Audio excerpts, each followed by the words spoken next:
మరోపక్క జనసేన శాసనసభాపక్ష నేతగా పవన్ కళ్యాణ్ ఎన్నికయ్యారు. మంగళగిరి పార్టీ కార్యాలయంలో జనసేన శాసనసభాపక్ష సమావేశం జరగ్గా శాసనసభాపక్ష నేతగా పవన్ పేరును నాదెండ్ల మనోహర్ ప్రతిపాదించారు. పవన్ ను శాసనసభాపక్ష నేతగా ఏకగ్రీవంగా బలపరిచారు జనసేన ఎమ్మెల్యేలు.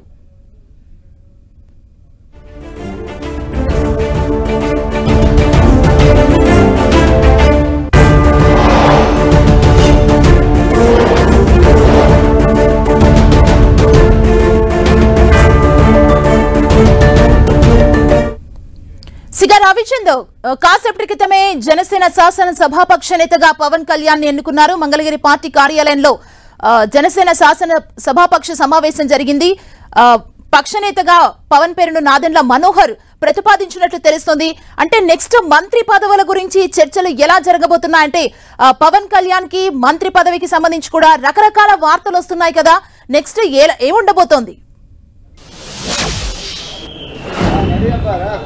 అంటే ముఖ్యంగా పవన్ కళ్యాణ్ జనసేన శాసనసభాపక్ష నేతగా ఎన్నికయ్యారు. అనంతరం ఆయన కూడా ఇక్కడికి వచ్చే అవకాశం అయితే కనిపిస్తుంది. ముఖ్యంగా పవన్ కళ్యాణ్ ఇప్పటికే డిప్యూటీ సీఎం ఆయన బెర్త్ ఖాయమని, మంత్రివర్గంలో స్థానం ఖాయమని ఒక చర్చ అయితే జరుగుతుంది. ఇది అధికారికంగా కూడా అందరూ కూడా ధృవీకరిస్తున్నారు. అయితే జనసేన నుంచి ఇంకెన్ని మంత్రి పదవులు వస్తాయి, ఎవరికి వస్తాయనే ఒక ఉత్కంఠ అయితే కొనసాగుతుంది. అయితే నాదెండ్ల మనోహర్కి అయితే ఖాయంగా ఇక్కడ బెర్త్ ఖాయమనే వార్తలు వినిపిస్తున్నాయి. ఆ పార్టీలో నెంబర్ 2గా ఉండి గత కొంతకాలంగా పవన్ కళ్యాణ్కి చేదోడు వాదోడుగా ఉంటున్నారు మనోహర్, ఆయనకి ఖాయమని చెప్తున్నారు. ఈ నేపథ్యంలో ఇంకా మరికొందరు ఆ పార్టీలోని ఎస్సీ ఎస్టీలకు కూడా అవకాశం కల్పిస్తారా, కొనతాల రామకృష్ణకి కూడా ఖాయమని చెప్తున్నారు. కొనతాల రామకృష్ణ బీసీల నుంచి అక్కడ రేసులో ఉన్నారు. గౌర సామాజిక వర్గానికి చెందిన వ్యక్తి జనసేన నుంచి, ఆయన కూడా బీసీల నుంచి ఖాయమని చెప్తున్నారు. వీరు ముగ్గురికి అయితే ఖాయం. 4వ స్థానం కూడా వారికి దక్కే అవకాశం ఉంది. ఆ స్థానాన్ని బలహీన వర్గాలకి లేదా ఎస్టీలకి అంటే ఎస్సీ ఎస్టీల్లో ఎవరో ఒకరికి ఇచ్చే ఆలోచన అయితే చేస్తున్నట్టు తెలుస్తుంది.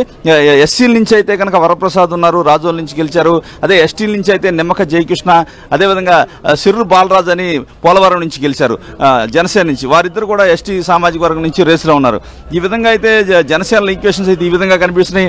బీజేపీలో కూడా మంత్రివర్గంలో స్థానం కోసం గట్టి పోటీయే కనిపిస్తుంది. ఎందుకంటే కేంద్ర మాజీ మంత్రి సుజనా చౌదరి ఉన్నారు, ఆయన బెర్త్ ఖాయమనే ప్రచారం జరుగుతుంది. అదేవిధంగా బీసీ సామాజిక వర్గానికి చెందిన సత్యకుమార్ ఉన్నారు, యాదవ్ సామాజిక వర్గం ధర్మవరం నుంచి ఆయన గెలిచారు. వీరిద్దరు పేర్లు ప్రముఖంగా ఉన్నాయి. రెడ్డి సామాజిక వర్గం నుంచి నల్లమిల్లి రామకృష్ణారెడ్డి, ఆదినారాయణ రెడ్డి పేర్లు కూడా చాలా బలంగా వినిపిస్తున్న పరిస్థితి అయితే ఉంది. విష్ణుకుమార్ రాజు వైజాగ్ నుంచి కూడా ఆయన గెలిచారు. ఆయన కూడా బీజేపీ నుంచి ఆశిస్తున్న పరిస్థితి ఉంది. అయితే కేంద్ర మంత్రివర్గంలో ఏదైతే క్షత్రియ సామాజిక వర్గానికి ఒక పదవి వచ్చింది కాబట్టి ఆ ఈక్వేషన్స్ ఇక్కడ చూస్తారా లేదా అనేది ఇంకా చూడాల్సి ఉంది. ఏది ఏమైనా ఎవరి ఈక్వేషన్స్ అయితే వాళ్ళు చూస్తూ ఉన్నారు. ఏదైనా ఈ సాయంత్రానికి జనసేన కావచ్చు బీజేపీకి ఎన్ని మంత్రి పదవులు వస్తాయనేది ఒక క్లారిటీ వచ్చే అవకాశం ఉంది. రవిచంద్, అంటే ఏ సామాజిక వర్గానికి పెద్దపీట వేసే ఆలోచనలో ఉంది మంత్రివర్గం విషయంలో? అంటే ఇప్పుడు వరకు చూసుకుంటే కనుక బలహీన వర్గాలకి పెద్దపీట వేయాలని చంద్రబాబు భావిస్తున్నారు. ఎందుకంటే టీడీపీకి వెన్నుముకలాగా బలహీన వర్గాలు ఉంటారని చెప్పుకోవచ్చు. పార్టీ 1983లో ఎప్పటి నుంచి మొదటి అధికారంలోకి వచ్చినప్పటి నుంచి కూడా ఆ పార్టీకి వెన్నుముక బలహీన వర్గాలు. ఆ బలహీన వర్గాలకి మనకున్న సమాచారం ప్రకారం 8 స్థానాలు దక్కే అవకాశం అయితే మనకి కనిపిస్తుంది.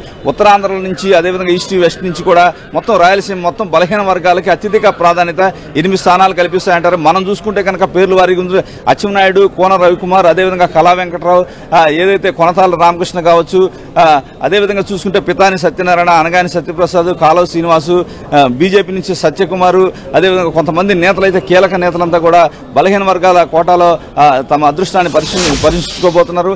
8 బెర్తులు అయితే బలహీన వర్గాలకు ఖాయమని చెప్తున్నారు.